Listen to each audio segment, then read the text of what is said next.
রাম কঠোর পরিশ্রম করে কাজ করে। Ram works hard. আমি তাকে প্রায় চিনতেই পারিনি। I hardly recognise him. কাছে দাঁড়াও। Stand near. সে কাজটি প্রায় শেষ করেছে।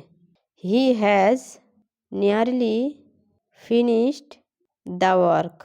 সে দেরিতে পৌঁছেছিল। He arrived late. সম্প্রতি তিনি আরও একটি উপন্যাস লিখেছেন। He has written another novel lately. এ ব্যাপারটি সম্বন্ধে আমি সুনিশ্চিত। I am pretty sure of the fact. মেয়েটি সুন্দরভাবে সেজেছে। The girl is prettily dressed.